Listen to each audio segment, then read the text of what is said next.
We have reached the finale, The Legend. Thank you guys for being here, man. It's been a while since I've done an album review. Hopefully it does look pretty good in the room. It's gonna take me a while to get everything set up again, but I think it looks pretty good.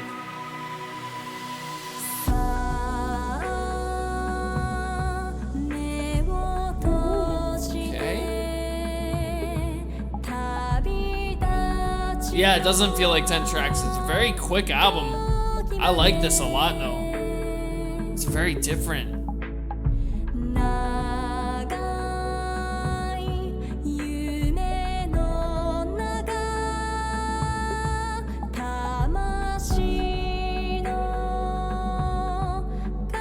Yeah, I agree. I agree.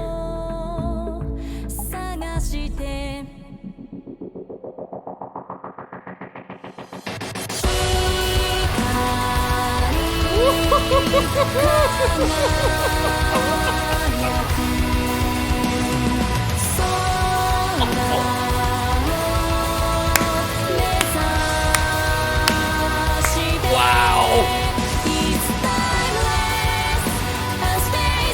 That wall of sound just bam hits you.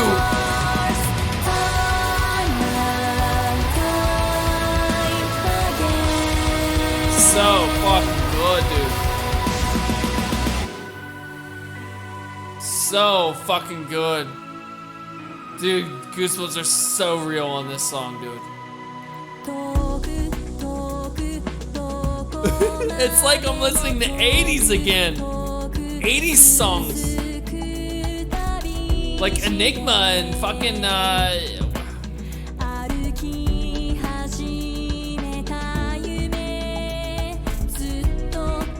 who's the guy saying Careless Whisper?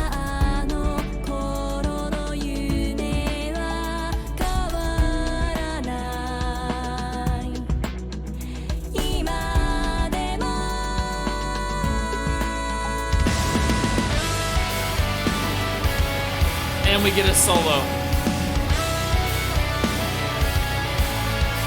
I want to learn this one. This is a great song.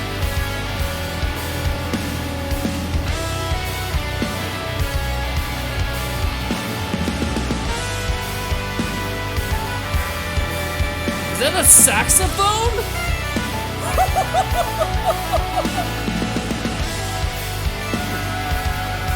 Ooh!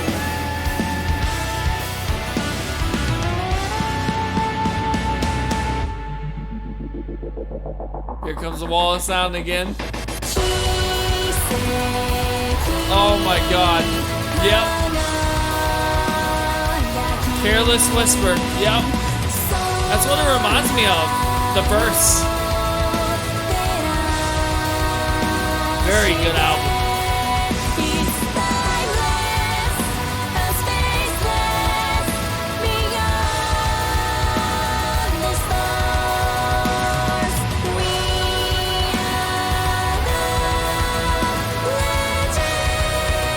This is called The Legend, dude. This is my favorite on the album. Holy shit, this is good. Oh, dude, I got serious goosebumps right now, man. Wow. So fucking good, dude. Did you guys literally wait for me to do my album review to listen to this album? Just to be surprised as much as I am, dude? Wow. Very good. Dude, that last track, man, that's my favorite on the album. That wall of sound just hits you. Plus you had that lead guitar and you had the saxophone. Oh my god. It's so good. It was so good, guys. I love that. That last track, that sells it for me, dude. That sells it. That last track literally just bumped this up to a 10 out of 10. This is a fantastic album. Very, very full of surprises. Of stuff I didn't expect. But I do like this a lot. I will be playing this album again. For sure, dude. That Legend song, dude. Add it to my playlist immediately. Really fucking good, dude. Reminding me of Enigma, and George. Who is that? Who sings Careless Whisper? Who sings Careless Whisper? George Michael. That's what it reminded me of, dude. Very, very interesting. Loved it. All right, let's get into it, dude. My top 3. Number 1 is definitely The Legend. Fantastic album. Or fantastic song. God. The wall sound, the fucking lead guitar, just everything about it is so good. The sax, and it's a fade out. It's perfect, dude. It's perfect. It's a fade out. It's the last track on the album, and that's what a fade out deserves. Awesome, awesome song. Number 2, probably Monochrome, dude. It has to be. I get goosebumps every single time I listen to it. I love that part. I love that song. It's such a fantastic track, fantastic meaning in the video. I know that they didn't mean to do that, but that's the meaning that I got behind it. Thanks to Dyka Dick and their channel telling me about it. It says it's a very sad song. So shout out goes to those guys. Those guys are fucking awesome. If you're not subscribed to them, please subscribe to them. My third favorite, Believing. Believing is my third favorite, dude. Awesome, awesome track, dude. Very Deftones, very Korn, very just all over the place. Bloodstained Child, so fucking good, dude. Such a good track. Those are my top 3. The Legend, Monochrome, and Believing are my 3 favorites for sure, dude. All the Blackpink sound, Metallism. Yeah, very good song. Alright, let's jump into the MVP. I think the MVP in this album is definitely Sue. I think Stu stole the fucking show. She stole the fucking show. I believe I gave her MVP last album review I did of the self-titled, but she stole the fucking show, dude. She's such a talented artist. She can sing any genre. It is unbelievable, dude, how good she is. And I have not appreciated her more ever since I've done that self-titled album. That self-titled album was so fucking good. So fucking good. I couldn't believe how good that album was, dude. I really, that was such a surprise how good that album was. I can't wait to take a look at Metal Galaxy next. But yeah, definitely Suzaku's song. Influences. I think the influences for this album are Bloodstained Child. That's the top influence, dude. Top fucking influence. Very symphonic, very melodic death metal sounding guitars, and just with the synths and everything. It's like old Bloodstained Child. Number 2, I think that Korn was a huge influence on this band, or on this album. Very, very, very huge influence. Number 3, probably gonna have to go with either George Michael or Enigma. Both of them are pretty close. Probably gonna have to go with George Michael though. I think that George Michael is the top influence. Well, not the top influence, but the third influence. Number 4, Born of Osiris. They have a fucking saxophone. Shit. And they're playing riffs like Born of Osiris, so I think it's definitely a huge influence on this album. They're very djenty, very symphonic gent, and definitely huge influence on this album. Number 5 is Bring Me the Horizon. Bring Me the Horizon, very, very interesting sound. I think that they're huge fans of BMTH. And I'm not really anymore. I used to be, kinda, not really anymore. Their first 2 albums were fantastic. Even their EP they brought out several years ago, very good. I forget what it's called. Post-Human Survival? Yeah. Kingslayer, yeah. I think that's their 5th thing. The genre of this album is EDM.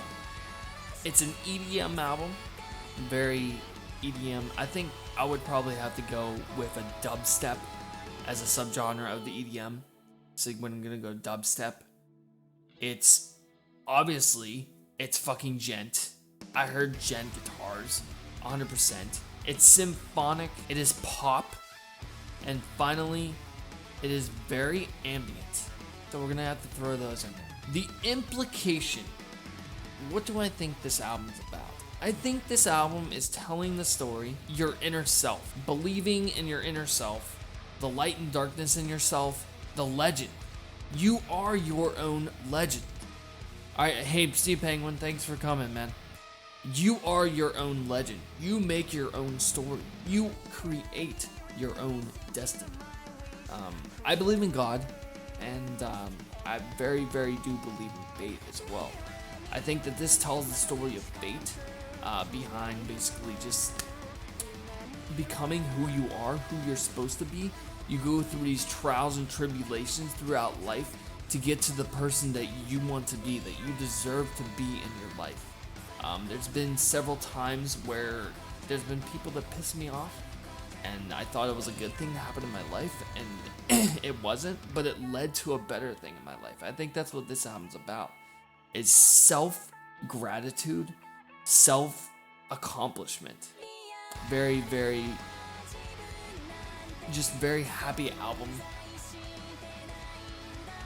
And it just brings off, you make your own destiny. You are the legend. There's only one legend in this world, and that's yourself. Only you can love yourself as much as any person can. I mean, obviously you have a wife, or you have a husband that will love you as much as you do, but you have to love yourself first before you can love someone else. I think that's what this album's about. Alright, I'm gonna jump into my rating. My rating for this album is gonna be a 9.85 out of 10. Those first two tracks are very, very subpar. I didn't really like Divine Attack. I love Monochrome. That's such a good song. Mirror Mirror, great song. Maya, Light and Darkness, The Legend. All these songs that they don't have videos for are such good songs, and I feel like they threw those two songs in there to just fill it in. I didn't like it. But yeah, I'm just gonna throw it out there. I didn't like it as much as I thought it would. It doesn't kick ass like their first album, but there is still the future, and I have already ordered this album. I'm waiting for it to come in. Thank you guys for watching the album review. The next album review will be Mechana Cenotaph, and it's going to be next month. This month I'm only doing one album review to show you what is coming in the future. In the future, I will only be doing one album review per month. That's right. It's taken way too much time away from my family to do 3 or 4 or 5 album reviews a month. Dude. What's up, Michigan? Welcome, man.